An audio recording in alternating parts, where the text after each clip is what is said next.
माँ लक्ष्मी को धन की देवी कहा जाता है। ऐसा कहते हैं कि माता लक्ष्मी की पूजा करने से आर्थिक मोर्चे पर सभी परेशानियों का अंत हो जाता है। इसके अलावा कुबेर और शुक्र ग्रह से भी लाभ होता है। कहते हैं कि शुक्रवार को विशेष उपाय करने से भी सरलता से धन लाभ होता है। विशेष स्थितियों में नियमित दान करने से भी रुपए पैसे की कमी नहीं रहती है। आइए आज जानते हैं कि कौन से चमत्कारी उपाय करने से धन से जुड़ी समस्याएं दूर होती है। नौकरी में कैसे बढ़ेगा पैसा? शुक्रवार के दिन पीपल के वृक्ष के नीचे मिठाई और पानी रख दें। इसके बाद वृक्ष की 3 बार परिक्रमा करें। फिर नौकरी में उन्नति की प्रार्थना करें। चाहे तो कुछ पीपल के पौधे भी लगवा दें।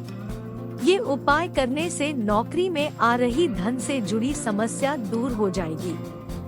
कर्ज की समस्या से राहत। अगर आपको कर्ज से जुड़ी समस्या परेशान कर रही है, तो शुक्रवार के दिन नीम की एक लकड़ी घर ले आएं। उसे पानी से धोकर साफ कर लें। इसके बाद शीशे के बर्तन में नमक मिला पानी में रख दें। कर्ज से जुड़ी समस्या अपने आप दूर हो जाएगी। कैसे मिलेगी संपत्ति? शुक्रवार को लक्ष्मी माँ को गुलाबी फूल की माला अर्पित करें। इसके बाद घी का दीपक जलाकर लक्ष्मी जी की आरती करें।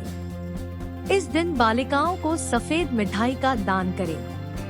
आपको आपकी विरासत का हिस्सा प्राप्त हो जाएगा। कारोबार में धन। शुक्रवार के दिन गुलाबी फूल पर बैठी हुई लक्ष्मी जी का चित्र स्थापित करें। इसके बाद माँ लक्ष्मी को गुलाब का इत्र अर्पित करें। उसी इत्र को नित्य प्रातः प्रयोग करें और फिर काम पर जाएं। ये उपाय कारोबार से जुड़ी समस्याओं को दूर करेगा।